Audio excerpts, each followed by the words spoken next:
Pessoal, sejam bem-vindos então ao Amor na Mídia. É, nós elegemos, né, para falar hoje sobre a raiva e quais são as consequências da raiva na nossa vida, mas principalmente nos relacionamentos amorosos, tá bom? E nós vamos partir, né, da discussão a partir do que aconteceu essa semana com a participante Maria do Big Brother. Não sei se vocês viram lá, a Maria ela foi expulsa do Big Brother porque ela, durante o jogo da Discord, que é um espaço onde realmente, né, a emissora ela quer que haja discussão, e no meio dessa discussão ela deu uma baldada na cabeça da Natália, né? E a agressão é algo que causa eliminação, desclassificação, e ela foi desclassificada. Então, a gente vai partir desse comportamento que aconteceu com a Maria para a gente discutir sobre várias outras coisas que a raiva, né, pode interferir na nossa vida. E aí, Léo, o que você manda? Lu, essa questão da Maria é uma questão que eu falei sobre ela exatamente no dia que aconteceu, foi na terça-feira, né? E foi algo que me chamou muita atenção, porque era um processo que estava acontecendo com ela, que ela tinha consciência, né? Ela mesma em alguns momentos falou para os outros participantes que ela entendia, sim, que quando ela ficava frustrada ou quando ela não concordava com alguma situação, ela se sentia agressiva e sentia que poderia ser agressiva com as pessoas também em alguns momentos de discussão, né? Então eu Uhum. acho que isso é um dado importante porque a gente pode perceber que a Maria ela já tinha algum autoconhecimento sobre si, já entendia que isso poderia ser uma questão, mas ainda tinha dificuldades na autotransformação, né? Não conseguia Uhum. agir de formas diferentes, mesmo entendendo que o problema está aí. E isso foi Uhum. um dos fatos que me chamou a atenção nessa história. Como nós, nos processos de psicoterapia e durante a nossa própria vida, né, a gente começa a ter contato com informações sobre nós mesmos, a nos entendermos melhor, mas temos dificuldade de fazer os processos de autotransformação, né? De fazer de Uhum. forma diferente, de agir de um jeito que seja mais adaptado. E a Sim, raiva, a raiva ela é uma desadaptação, a raiva ela não a raiva sendo manifestada de um modo que não é adaptado à vida adulta, ela não é compatível com a nossa vivência no trabalho, nos relacionamentos afetivos e amorosos, né? A raiva, ela uhum. precisa... Não é que você tem que parar de sentir raiva. Você tem que aprender a identificar e a sentir sua raiva, mas de um modo adaptado e de um modo adequado. Que foi o que a Maria não conseguiu fazer, né, Lu? Sim, mas aí também vale a pena. Eu quero falar também dessa questão da raiva, mas só para a gente, talvez até encerrar esse assunto da Maria, né, pessoal? Uhum. A Maria, ela fala, como o Léo falou, a Maria sabia, ela tinha consciência da dificuldade, mas também vale entender que o Big Brother, ele amplia isso, tá? Então, assim, não é que eu tô defendendo a Maria, não. Eu acho que isso aconteceu com a Maria, isso aconteceu com o Rodrigo em relação à questão da paranoia. Então, assim, as situações que são colocadas no jogo, elas ampliam e você vai ver que muitos dos participantes têm dificuldade de lidar com as emoções lá, porque tudo o que eles falam que é tudo muito intenso, porque tudo lá é pensado para que haja uma ampliação em relação a como você se sente ou qualquer outra característica que seja uma dificuldade sua, porque isso de alguma forma movimenta aquele jogo, né? E aí, o que eu acho que vale a pena a gente refletir é assim, que nós precisamos aprender a lidar com a raiva mesmo em situações que vão ser gatilhos, porque lá no programa havia vários gatilhos que possivelmente faziam a Maria ficar do jeito que ela ficou. Numa fala dela depois do jogo da Discord, ela mesmo se mostra assim preocupada, né? Porque ela dizendo a ela assim que ela passou do ponto, ela percebeu que ela passou do ponto, né? Mas que ela estava tão furiosa que ela não conseguiu, né, conter essa raiva e essa raiva acabou levando ela à desclassificação. A Mas, questão, pessoal, essa questão do pode... jogo da Discord que você falou, Lu, eu acho que é importante a gente pontuar bem. Pessoal, ali é uma situação totalmente artificial. É uma situação em que as pessoas elas são pressionadas a serem levadas aos extremos do seu sentido.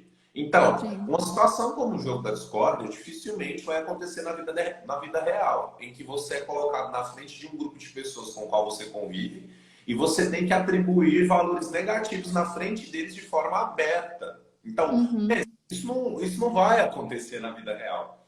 E aquelas pessoas, inclusive a Maria, elas estão sendo manipuladas de uma certa forma, né, a colocarem as suas dificuldades de relacionamento e os seus conteúdos negativos para fora, como se eles fossem obrigados àquilo. Porque as placas, né, Luísa?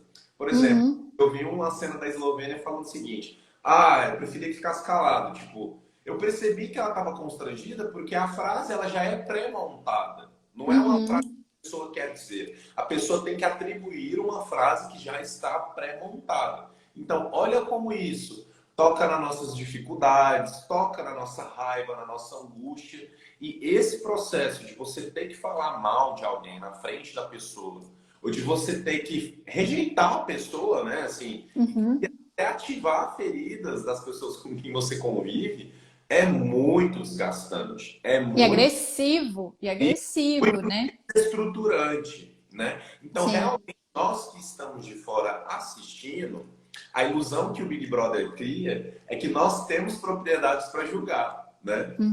Essa é a ilusão que o Big Brother quer criar, que você que é espectador, que está assistindo, você vai ter propriedade para julgar.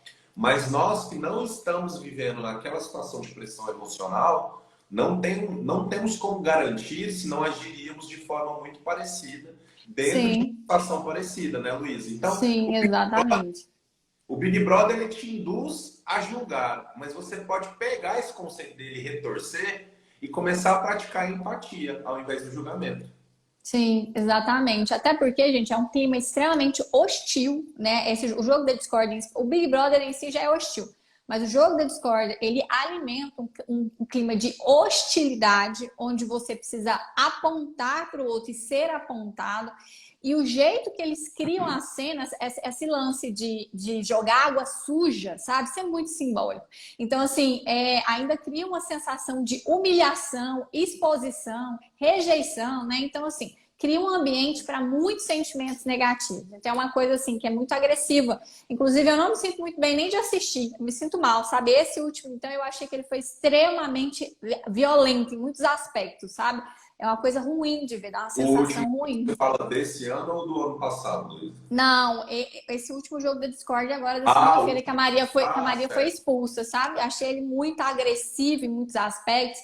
Então, assim, é uma situação bem atípica. A coisa da água suja, sabe? Assim, o simbólico. Eles criam um simbólico muito, muito negativo, né?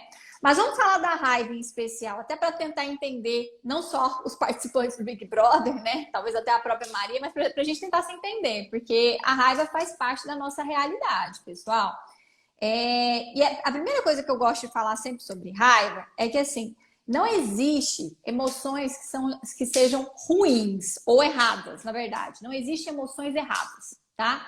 Tudo aquilo que a gente sente tem uma função diante da nossa vida. Então, as nossas emoções, seja as positivas, que são as prazerosas, e as negativas, que são as desconfortáveis, todas elas têm uma função na nossa vida. A raiva, ela é considerada uma emoção negativa porque ela traz um desconforto. Quando você está com raiva, você se sente mal de alguma forma, né? Mas a raiva é um sentimento muito importante para nós, enquanto pessoa, enquanto espécie, né? A raiva é a emoção que surge quando você precisa se defender. Então, a raiva é a emoção que surge quando você se sente ameaçado, né? Quando você se sente invadido, quando você se sente injustiçado, né? Então, esse é o sentimento que vem. Por quê? Porque vem como um sentimento de defesa. E aí vocês podem ver que a raiva ela provoca sensações corporais de defesa. Então, a raiva aumenta a energia, a raiva aumenta a tensão no corpo, né? Quando você está com raiva, você tem a sensação de que você consegue fazer coisas que normalmente você não faria, né? Inclusive de força, porque a raiva está ligada à defesa, tá certo? Qual é o problema? Que foi o que o Léo falou em relação a como a gente expressa a nossa raiva, né? Primeiro, porque muitas vezes, por conta de feridas da nossa vida, de dificuldades da nossa vida, a gente está defendido o tempo todo. Então, às vezes, a gente não está em uma situação de ameaça real, então, às vezes, o outro não te atacou, o outro não está, né, te ameaçando, te invadindo, e ainda assim você se sente invadida e você reage com raiva. Eu achei que na Maria em especial, ela estava muito defendida em muitos momentos que ela não precisaria ter ficado tão defendida. Provavelmente porque houve um gatilho disso que tem a ver com a história de vida dela, que mobilizou a raiva dela em momentos que ela não precisava ter aquela intensidade de raiva, por exemplo. Por exemplo, no jogo da Discord, ela não precisava ter aquela intensidade de raiva. Era um jogo que mobilizava a raiva, mas ela não precisava ter a intensidade que ela colocou. Por isso que ela foi desclassificada. Mas isso tem a ver o quê? Com a história de vida dela, né? Com como ela lida com ameaças, como ela lida com críticas, com apontamentos, que fez ela se defender de maneira excessiva a ponto de atacar uma pessoa que não tinha nenhuma necessidade nem contexto. Aliás, foi ruim para a Natália, foi ruim para ela, foi ruim para todo mundo aquilo lá. Concordo, Lu. É exatamente isso. A raiva, a grande questão das pessoas com a raiva, quando elas pedem ajuda para a raiva, não é a presença dela, mas sim a forma com que ela está sendo apresentada, né? E também, gente, uma questão muito interessante da modulação da raiva é a proporcionalidade da raiva dentro das reações. Né? Você sempre precisa observar se a quantidade de raiva que você está sentindo e a intensidade de raiva que você está sentindo é compatível com os momentos específicos. Então, o que eu estou querendo dizer com isso? Não é normal uma pessoa dar um tiro na cara da outra numa briga de trânsito. E muitas pessoas são levadas a fazer isso e a tomar essa atitude porque sentem uma raiva explosiva, né? Que não proporção com aquele momento que está sendo vivido. Inclusive, isso pode ser transtorno psiquiátrico. Né? Mas dentro dos relacionamentos, puxando para o amor, que é o nosso tema principal, Lu, como que isso acontece dentro do amor quando a raiva está desproporcional? A pessoa quebra objetos, a pessoa se agride, a pessoa esmurra a parede, a pessoa agride o parceiro. Né? Então, dentro dos relacionamentos, dentro do amor, as situações de conflito, ou as situações que geram desagrado, em que você não consegue chegar a um consenso com seu parceiro, a sua raiva pode estar aparecendo de um jeito desproporcional.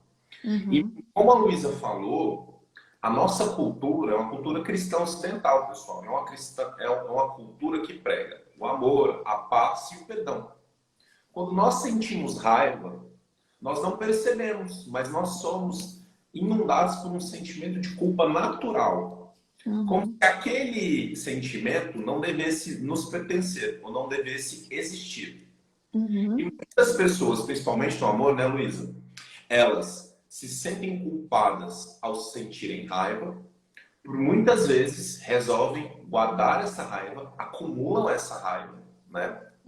Depois explodem. Depois o corpo não consegue mais sustentar. Depois não consegue mais conter essa raiva dentro desse potinho, né? E aí é que as situações difíceis dentro das relações começam a acontecer também. Então, pessoal, como que a raiva é expressada no seu corpo? Como que você percebe que você está com raiva? Eu, por exemplo, quando eu estou com raiva, eu sinto uma sensação de queimação nos meus braços e nas minhas pernas. Eu já aprendi a identificar isso. E eu sinto uma vontade muito grande de, vamos dizer assim, o meu corpo ele fica mais com vontade de se agitar. Então, às vezes, quando eu estou com raiva, eu tenho que sair de perto das pessoas ou da situação para eu dar uma sentida naquilo e dar uma esvaziada naquele sentimento no meu corpo, Lu. Eu começo a ficar ofegante, minha respiração ela muda completamente. Aí vem a aceleração, eu sinto a agitação, mas você consegue ver que eu estou com raiva pela forma como eu estou respirando, porque muda completamente a forma como eu respiro. E é interessante porque nós utilizamos o nosso próprio corpo, gente, como forma de contenção da raiva, né? Durante muito tempo, raiva, gente, é uma coisa que eu tenho aprendido a lidar, porque eu, dentro dessa educação cristã repressora, né, que fui criada para ser uma mulher boazinha, não era autorizado durante muitos anos, eu não tive autorização para sentir raiva. E isso trouxe um prejuízo muito grande na minha vida, porque, pessoal, a raiva, como eu disse, ela não pode estar nem a mais, ou seja, ela não pode estar desproporcional, mas a ausência de raiva te deixa completamente desprotegido nos relacionamentos, nas relações de maneira geral. Porque se a raiva é o sentimento de defesa e você não consegue acessar a sua raiva, as pessoas elas vão sapatear na sua cara, sabe? Elas vão fazer o que elas quiserem, porque você não vai conseguir mobilizar a energia de raiva para que você se defenda nas situações, né? Então, eu, durante muito tempo, eu não conseguia acessar a minha raiva. E a gente escuta isso muito no consultório, né? A pessoa, assim, acabou de passar por uma situação terrível, mas você não tá Nossa, com raiva? Tá num relacionamento horroroso, horroroso. A Lu, pessoa fez coisas. isso é um problema muito comum, né? Que as pessoas não sabem que existe, né? As pessoas não acessam raiva. Não acessam. Sim. E no relacionamento amoroso, se você não acessa a raiva, você fica muito vulnerável, principalmente a maus tratos, a abuso, a uma situação de violência em vários significados, porque é a sua raiva que mobiliza os recursos para você falar: opa, peraí, isso aí eu não aceito, isso aí não pode, é a raiva que faz essa mobilização. Então, eu me vi numa passividade durante muitos anos porque eu não conseguia acessar a minha raiva, né? Então, foi todo um processo de psicoterapia para eu conseguir acessar. E aí, o que eu estava falando de como a gente reprime a nossa raiva, em terapia, eu percebi que um dos recursos que eu tinha no meu corpo para sufocar a raiva que eu estava sentindo era a minha respiração. Porque aí eu respirava fundo, sabe quando você... Isso é um controle de raiva, sabe? Eu controlava a minha raiva para eu não sentir essa raiva e não expressar essa raiva a partir do meu controle de respiração. Então, hoje quando eu começo a sentir raiva, eu já começo a fazer a repressão da raiva, eu paro, me permito respirar para eu entender o que está acontecendo com essa minha raiva, para eu reconhecer que ela está aí e qual é o motivo dela, né? Porque se eu simplesmente descartá-la, pode ser que ela esteja me dizendo algo muito importante daquilo que eu estou vivendo e que eu vou simplesmente desconsiderar. Então, a raiva, ela diz alguma coisa. Ela diz, você está com uma defesa. Alguma coisa aconteceu, pode ter sido uma ação do outro ou pode ter sido uma projeção sua. Mas alguma coisa aconteceu para que isso seja engatilhado no seu corpo. E a gente precisa prestar atenção no que a raiva está dizendo para a gente. Não é simplesmente desconsiderá-la, nem deixar a raiva tomar conta da sua vida, explodir com todo mundo, colocar a casa abaixo. Nós precisamos, assim, entender o significado e encontrar a melhor forma, né, de colocar essa raiva ao nosso favor. E não como serviço de destruição dos nossos relacionamentos. Exatamente, Lu. E a raiva, gente, ela não é diferente de nenhum outro sentimento. Para a gente viver a raiva de forma saudável, como a Luísa disse, a gente tem que fazer um processo de ajuste, da gente sair dos polos. Então, você não pode nem ficar ignorando e não sentindo a sua raiva, e também você não pode estar mergulhado em raiva em todo momento e atuando em cima da raiva a todo momento, né? Estar distanciado da raiva, olhando para a raiva de longe, não sentindo e não acessando ela, pode trazer muitos problemas como dores no corpo, sensação de que você sempre está sem energia ou entristecido. Pode trazer prejuízos para a forma com que você se enxerga. Você pode passar a sentir que você é fraco, que você não reage, que você não se cuida. No amor, você pode se apresentar para as novas relações amorosas, se colocando como inferior, como uma pessoa muito passiva, como alguém que sempre vai doar. Então, a representação da raiva ela é muito importante, gente, porque ela significa energia de vida. Quando nós temos raiva, quando a gente expressa a nossa fúria, quando a gente expressa o nosso descontentamento, nós estamos investindo energia em processos do viver. A raiva é um processo do viver. E se você não sente a raiva, não adianta. Ela vai para algum lugar. Vai. E vai aparecer.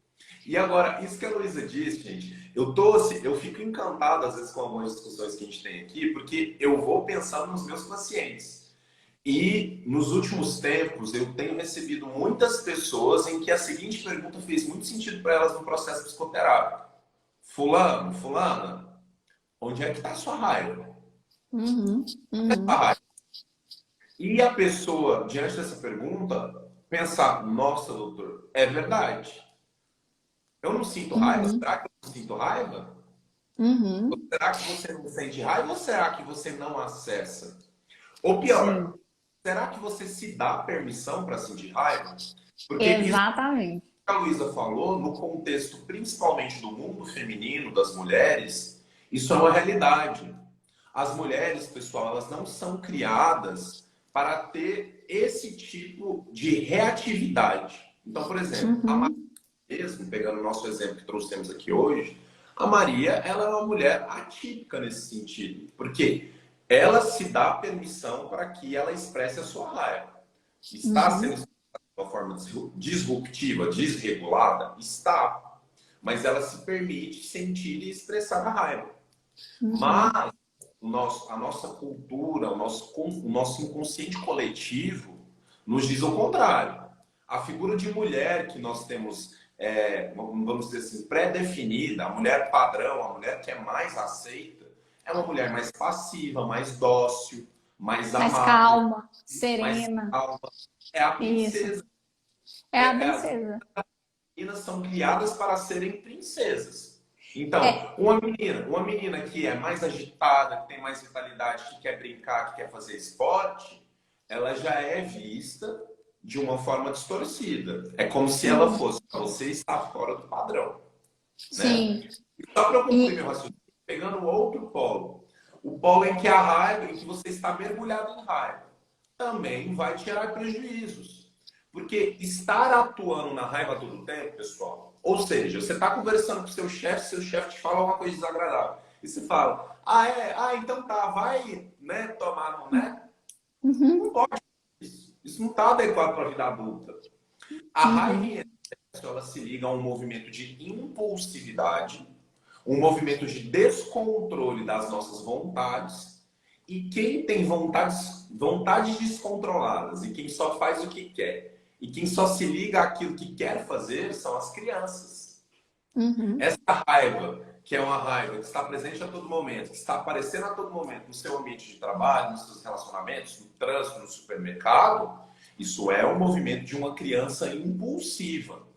E é uma uhum, criança impulsiva que tem essa reação por algum motivo.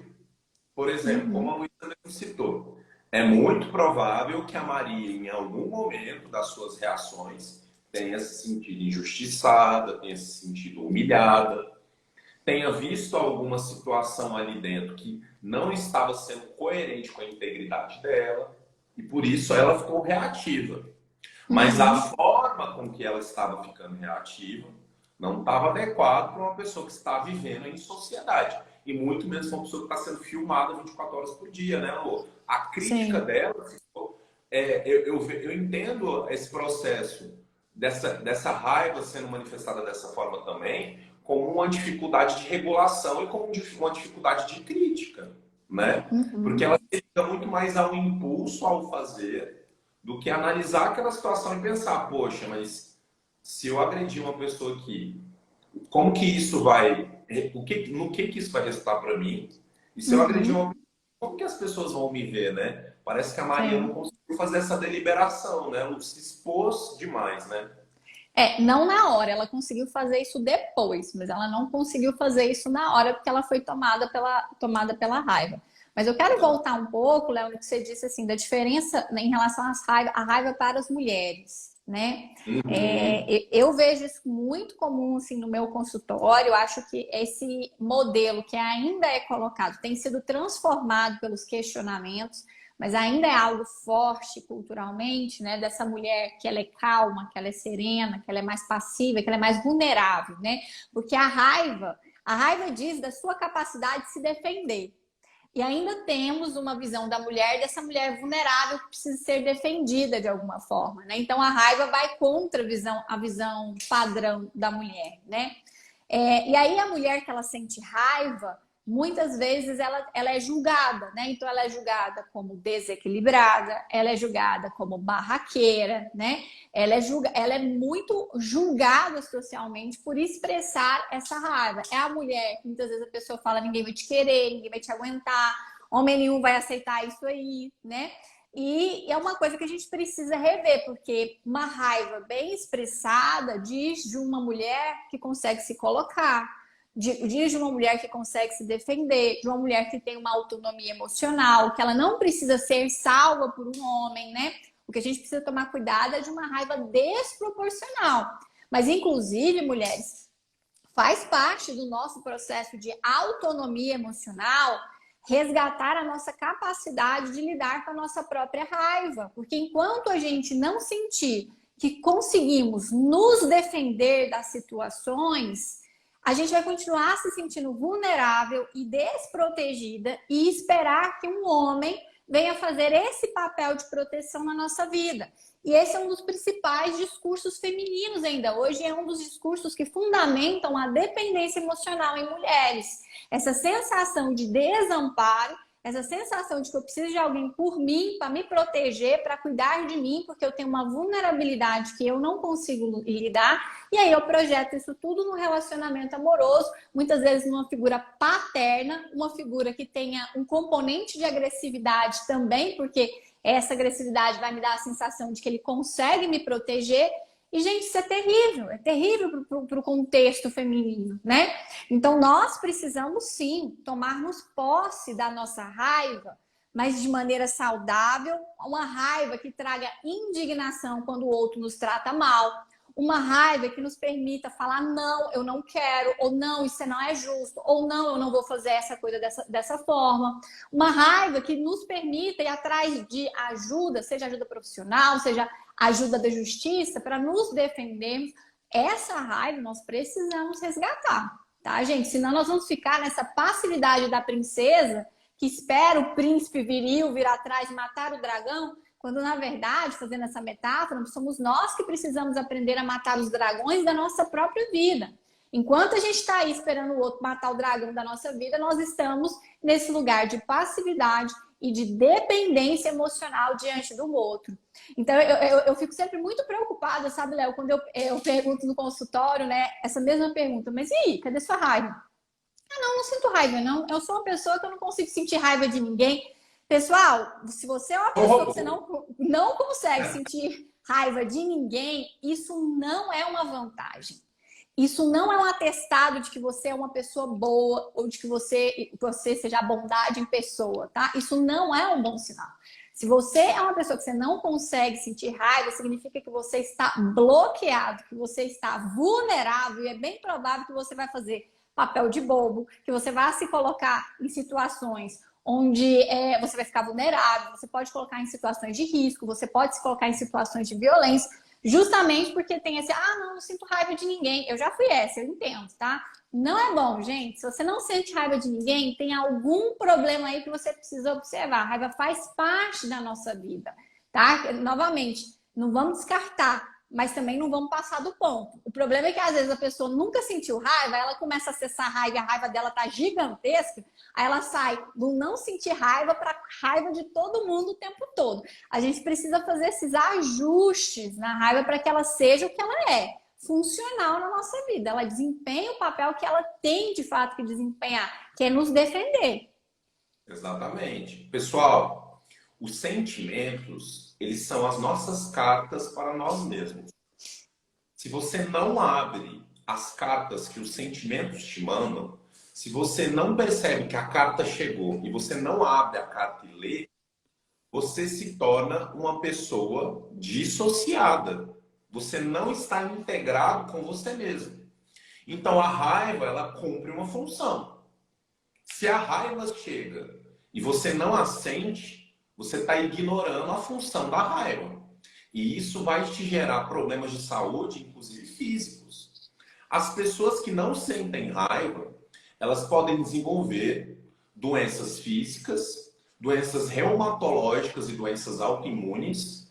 E elas podem desenvolver também um transtorno que a gente chama de transtorno psicossomático.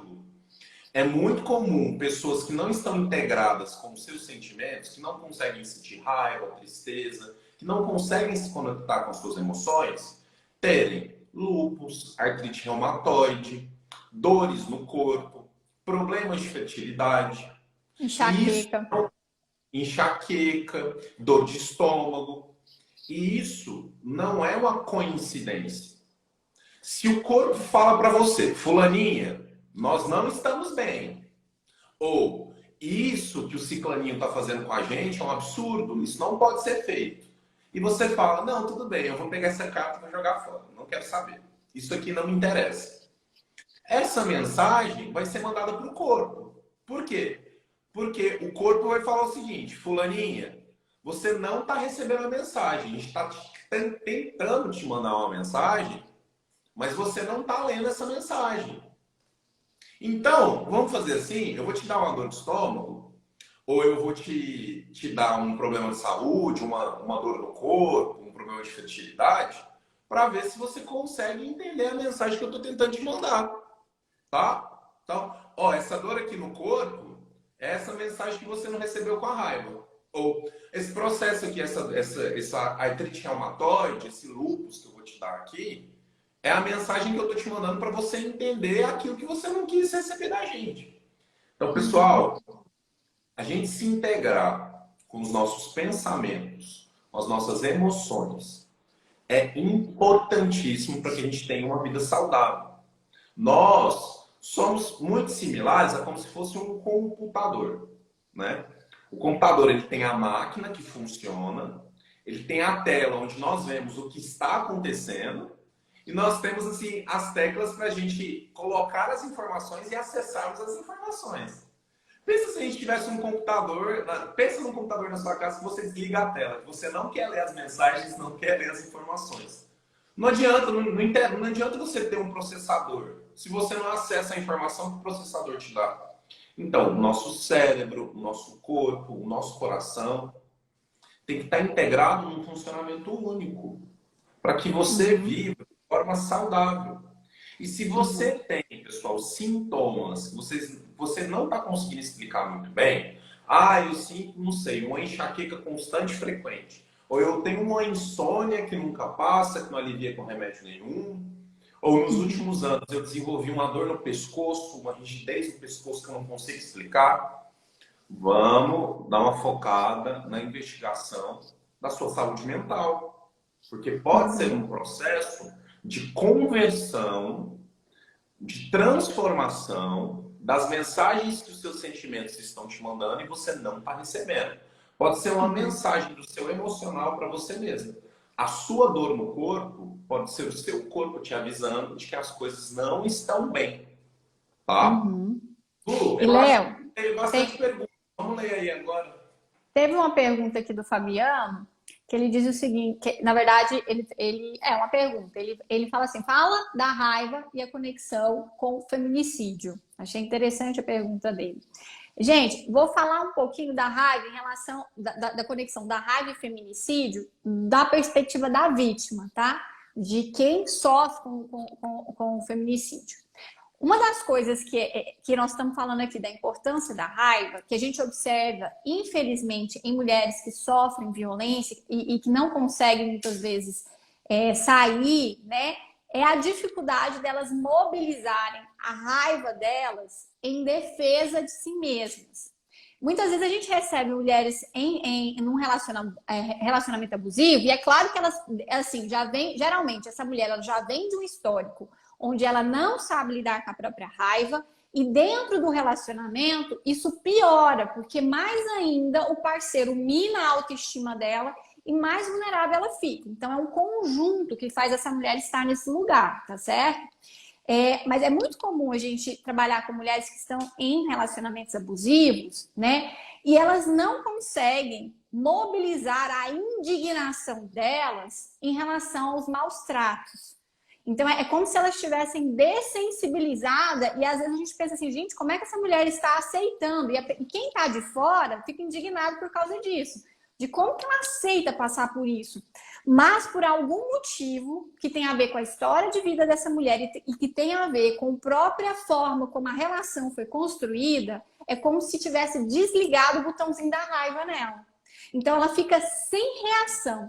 E quando ela reage à raiva, quando algumas ainda reagem com raiva para se defender, o parceiro, ele faz um gaslighting nela e faz ela acreditar que ela foi injusta, quando na verdade ela estava de fato se defendendo, que ela foi injusta e que ela é uma pessoa má porque expressou a raiva.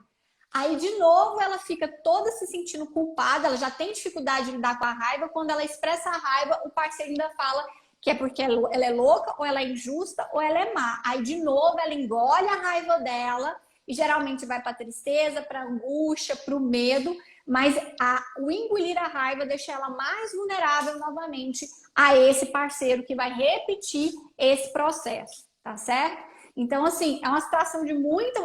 Uma das coisas, um dos trabalhos, né, que eu faço com mulheres dependentes e com mulheres que estão em relacionamentos abusivos é o resgate da raiva.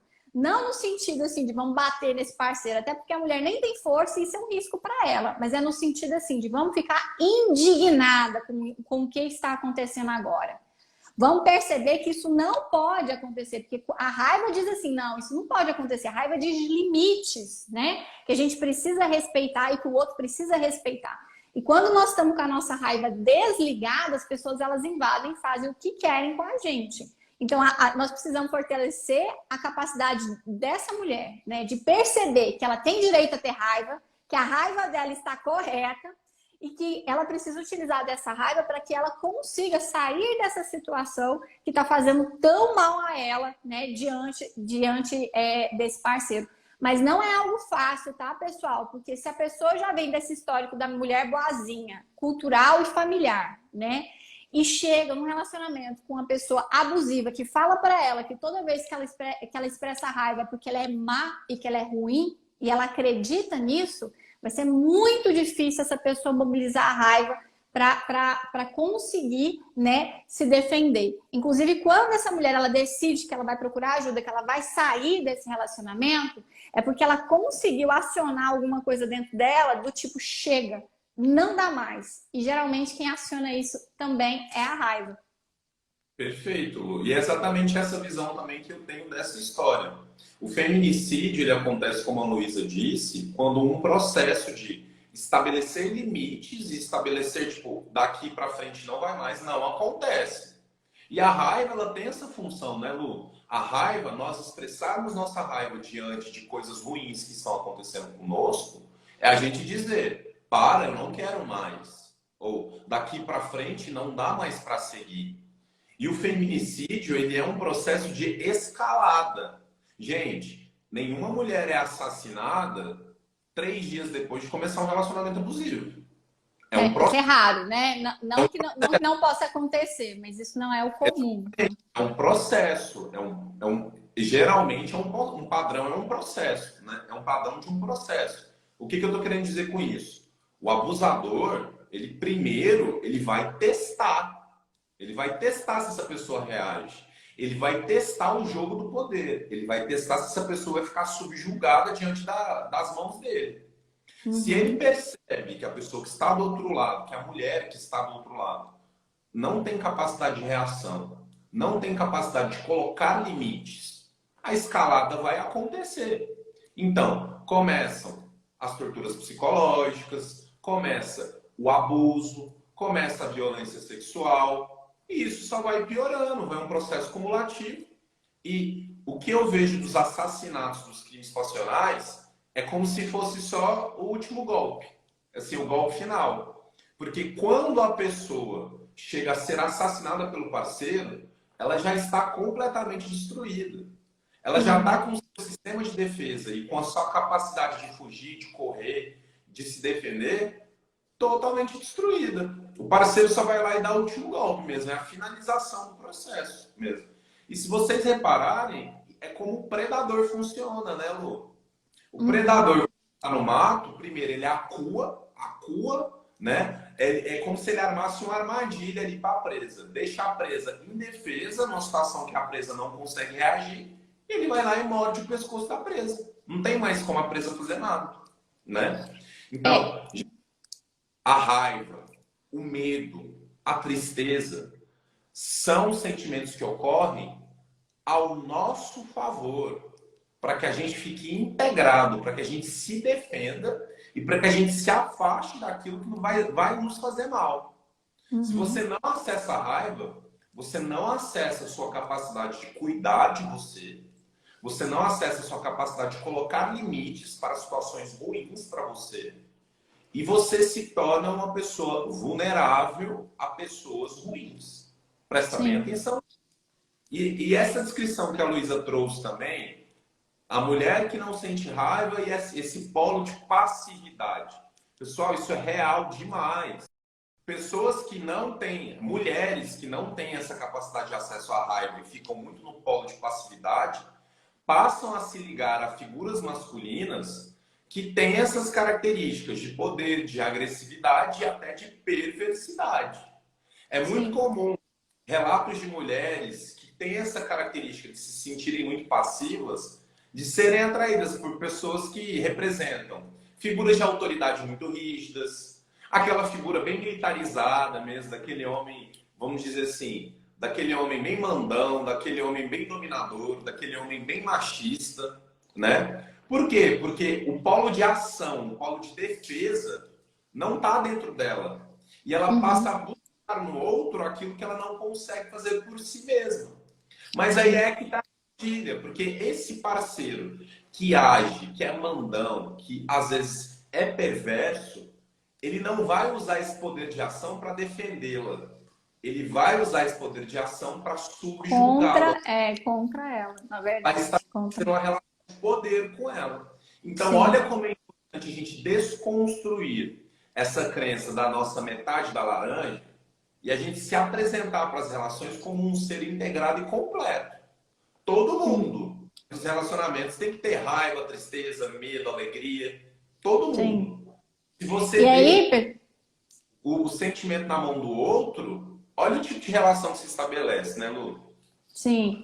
E aí, pessoal, assim, eu quero só contextualizar que aqui nós estamos falando dessa questão do feminicídio, do relacionamento abusivo, dentro de uma leitura da raiva, que foi o que pediram para nós. Mas é claro que um contexto de relacionamento abusivo, ele tem vários aspectos que, em conjunto, contribuem para a situação que a vítima está passando. Então, não é só a questão da raiva, tá? A raiva é um elemento a mais, né? Porque aí tem uma série de contextos. Tem um contexto social, tem um contexto familiar, tem um contexto dela com ela mesma, sabe? São vários contextos que, juntos, muitas vezes contribuem para que essa mulher ela viva um relacionamento abusivo. Aqui nós estamos fazendo uma leitura de um aspecto, tá? Que junto com vários outros, que é o da raiva, que junto com vários outros, né, vão contribuir para essa situação. Porque também pode acontecer, Léo, de ser uma mulher que sabe lidar com a própria raiva, mas ela entra num relacionamento abusivo e o parceiro começa a fazer tanto gaslighting com ela que ela começa a deixar de fazer algo que ela já sabia fazer por ela. Mas aí ela passa esse processo de despersonalização e ela vai enfraquecendo também, porque ela para de ter acesso ao recurso que ela já tinha. E aí, muitas vezes, ela chega no consultório e fala: Luiz, eu não me reconheço. Eu não era desse jeito. Eu não tinha medo de tudo. Eu não aceitava o desaforo. E agora eu não tenho mais energia para reagir, tá? Então, cada contexto vai ser um contexto diferente, mas o que a gente precisa entender é: quando nós vamos entrando num processo de abuso, de violência psicológica e vários outros tipos de violência, nós vamos perdendo a nossa força e a nossa capacidade de nos defendermos. E essa nossa capacidade de defesa vem da nossa raiva. Então, ela poderia estar lá e foi desabilitada pela relação, ou ela poderia já não estar e a relação tornou isso pior. Mas isso, quando estamos lá no processo de vulnerabilidade, nós perdemos o acesso à nossa raiva. E quando a gente perde o acesso à nossa raiva, ficamos completamente vulneráveis diante do outro. Eu acho que é isso que a gente precisa entender, tá? Tem outras coisas, sim, mas diante da raiva é isso que nós precisamos entender. Eu gosto de dizer, Léo, que a raiva, né, é assim, que a nossa autoestima funciona como um sistema imunológico nosso, né? Então, quando nós estamos fortalecidos na nossa autoestima, nós temos mais capacidade de reconhecer aquilo que nos agride, aquilo que nos ameaça, né? Aquilo que vai ser ruim à nossa existência. E aí, quando a nossa autoestima está fortalecida, ela recruta a raiva para nos defender. Então, quando eu tenho uma autoestima fortalecida e alguém faz algo que é ruim para mim, a autoestima meio que manda uma mensagem assim de: isso não pode não. E aí ela mobiliza a raiva e a raiva fala assim: epa, peraí, a raiva te dá a energia suficiente para que você consiga se colocar diante do outro, né, sem desmoronar. Quando nós estamos nesse processo de enfraquecimento da nossa autoestima, de não sabermos quem somos, de desconfiança do nosso valor, quando alguma coisa nos ameaça, nós não temos esse toque que a autoestima nos dá de: peraí, isso não tá legal. Às vezes a gente até acha que a gente merece mesmo, né? Que isso aí é o que realmente tem para nós. E aí ela não consegue mobilizar a raiva para nossa defesa. E aí ficamos lá passivos diante de uma ameaça e muitas vezes arcando com as consequências negativas dessa ameaça, né? Por isso que todo processo, né, de fortalecimento da autoestima vai passar necessariamente pelo resgate da sua capacidade de sentir raiva, tá? Porque se você não fica indignadíssima quando alguém te maltrata, tem algum problema. Tem alguma... Você tem que ficar muito indignada mesmo, você tem que ficar possessa, sabe? Assim, que é um absurdo que a pessoa ela tente te humilhar, que ela tente te passar a perna, que ela diminua, né, quem você é, que ela seja injusta com você. Você tem que ficar indignadíssima. Isso é um sinal de saúde. Exatamente, Lu. E outra situação que eu acho que ainda a gente não falou aqui hoje, que é o contrário da passividade dentro do amor, né? Existem algumas pessoas que vivem de forma muito intensa, né, Lu? Em que os sentimentos, quando aparecem, aparecem de formas muito explosivas, muito coloridas, né? Então, a vivência da raiva também no amor de forma muito intensa pode trazer inúmeros prejuízos para quem expressa a raiva a todo momento do jeito que quer, né? Então, por exemplo, muitos relatos de pessoas que estavam insatisfeitas com a raiva no seguinte aspecto: doutor, o meu namorado fala que eu sou louca, que eu sou uma descontrolada, porque realmente, quando acontece alguma coisa, né, que desestabiliza a nossa relação, que não me agrada, eu quebro as coisas, eu fico possessa, eu fico muito reativa, e às vezes ele fica até com medo de mim. Então, olha como a raiva vivida de forma intensa, de forma constante, né, de um jeito desregulado dentro da relação, pode fazer o seu parceiro te enxergar também. E pode fazer até muitas vezes que o parceiro tenha, inclusive, medo de você, né, Lu? De achar que você ele não consegue muito prever os seus passos, de fazer com que o parceiro se sinta inseguro diante de situações que vão te desagradar, né? Então, isso também tem que ser revisto dentro do contexto da raiva, porque isso que a Luísa falou eu achei muito interessante também. Por muitas vezes, algumas mulheres são intensas, se apresentam e chegam nesses relacionamentos super reativas, né? Tendo essas explosões de raiva, colocando para o parceiro essa insatisfação desse modo. E às vezes o parceiro é tão tóxico, e às vezes o parceiro ele vai manipular tanto esse relacionamento, que é como se ele domasse ela e despersonalizasse ela e fizesse ela se tornar passiva, né? Então, eu já vi muitos relatos de relacionamento em que a pessoa ela chega hiper reativa, e devido à falta de qualidade da relação e das atitudes do parceiro, ela se torna ultra passiva, ela vai de um polo ao outro, né? Sim. Então, esse processo a gente também tem que tomar bastante cuidado, porque é algo que é destruidor para a autoestima da pessoa, né? Você não pode ser visto, você não pode passar a mensagem numa relação de que você não tem controle, de que você é infantil, de que você é impulsivo. E você também não pode passar a mensagem de que você é passivo, de que você aceita tudo e de que tudo vai ser legal para você. O relacionamento é o equilíbrio, pessoal. Você tem que doar e receber. Você tem que atacar e se defender, né? Se você está nos polos, você precisa parar e reavaliar, porque o resultado dos polos é sempre um resultado muito ruim para as duas pessoas e para o próprio desenvolvimento da relação. Sim, e aí pra gente encerrando, né, Léo, porque é um assunto muito rico, dá pra gente conversar sobre muitas coisas, porque eu falei assim, então a autoestima recruta a nossa raiva. Então quer dizer que quem tem raiva demais é uma pessoa que tem uma autoestima maravilhosa? Também não, tá, pessoal? Também não é assim que funciona, tá? Porque muitas vezes, gente, se você tiver um jeito muito infantil diante da vida, um jeito que não aceita frustração, não aceita que a vida é de um jeito que não é o que você quer, você também recruta a raiva, tá? Então, pessoas que não têm controle com a raiva, elas estão muito mais para o imaturo, para uma imaturidade, do que para uma autoestima. Porque a autoestima, ela recruta a raiva na hora que ela precisa de ser recrutada, tá? Não é a qualquer momento. E de um jeito adequado. Não é a qualquer momento que o outro não faz o que você quer, que aí você recruta a sua raiva para obrigar o outro a fazer o que você quer, que isso significa que você está aí com a autoestima maravilhosa. Não, não é isso.